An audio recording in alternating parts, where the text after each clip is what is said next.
Happy almost December. Oh my gosh, how did that happen? Happy Mindful Monday too.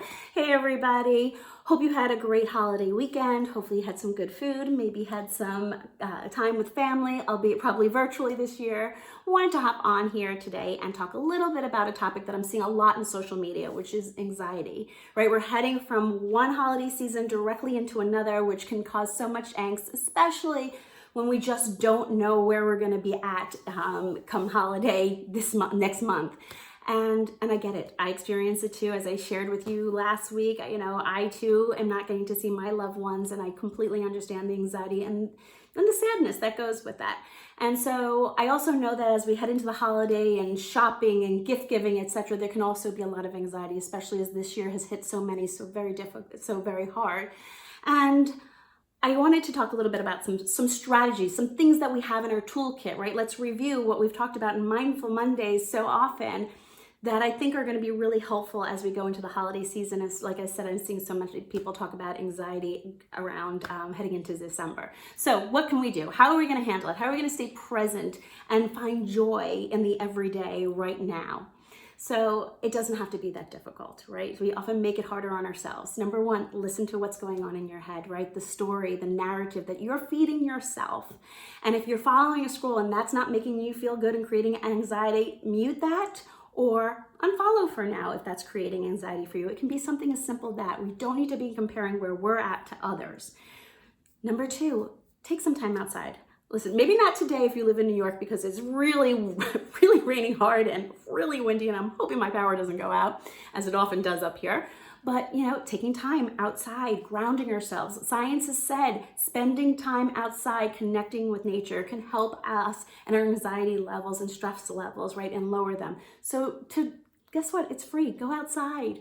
Take just a few minutes of a brisk walk, which brings up exercise, guys. Get the blood moving. Hey, I get it. We can't go anywhere, etc. But that doesn't mean just because we're sitting at our desk and not traveling, we can't get up and walk around our house, walk around our apartment, maybe go on a treadmill, take an online class. There's so many of them that are free on YouTube. So get the blood pumping. That does help with stress levels, right? And anxiety. It's been a known proven fact. Eat right? I don't know how many times I talk to you guys about that, but make sure you're drinking plenty of water and you're eating right and healthy. Self-care. Not a shameless plug for products, but of course, I love my Indie Lee. But simply taking time to take a bath, maybe take a longer shower, using a scrub that you've had, keep putting it off like I don't want to use it because it's such a pretty package. Use it, indulge, take care of yourself. One of the things that I love to do, and I know it sounds crazy, but washing my makeup brushes, for some reason, that is really relaxing and meditative for me. Try it, you'd be surprised. Things like that. Making sure you're getting adequate sleep, right? Oftentimes when we're stressed, we're not getting enough sleep, and that can turn into a self-fulfilling moment in terms of, it's hard, it makes it harder, and your mind turns. If you're there and you're seeing that your mind is really wandering, you're not having sleep, you all have this phone right in front of you. I know it because you're listening to me on IG Live, or rather IG Stories. Guys, put on an app. It's so easy. Look up sleeping meditation on YouTube. Again, this doesn't have to cost anything, but really listen to the guided meditation so you can start to fall asleep, right? That's so important for your mental, physical, spiritual health. Sleep is so important, and we so often overlook it.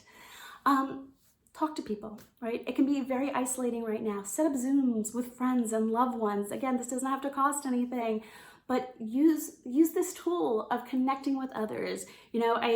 As I have said from the beginning of the pandemic, I'm not saying socially distance, I'm saying physically distance, right? That doesn't mean you can't be social in a different way with friends and loved ones, especially ones that help lift you up. Reading a great book, another great way a toolkit to help lower anxiety or stress. Another thing is journaling. It is so overlooked, but is so powerful. Taking what's in your mind and putting on paper and letting it go is such such an easy tool for us to do. And I know it takes practice, but it takes less practice to journal than it does to meditate. So that's an easy one for you. And of course, you know, I'm a big fan of meditation. For me, quieting my mind and really going inward is a great way for me to lower any stress levels that I have, and certainly keeps me positive most of the time. So some simple tools that you have to manage stress during the holidays. Remember, we're always here. I'm always checking in on you. I love that you guys have been engaging with a lot of our infographics on how you are feeling, and I'm wishing you all the best as we head into December together, and I look forward to seeing you on next Mindful Monday. If you have any other ideas, by the way, on how you're managing your stress during this crazy time, drop a note below. I want to hear. If you have a way of doing it, and maybe be cooking, etc., share it. I guarantee other people will find help in what you're sharing as well and say, hey, I do that too. So again, don't be shy. Share. I love hearing from you. Have a great week, everybody.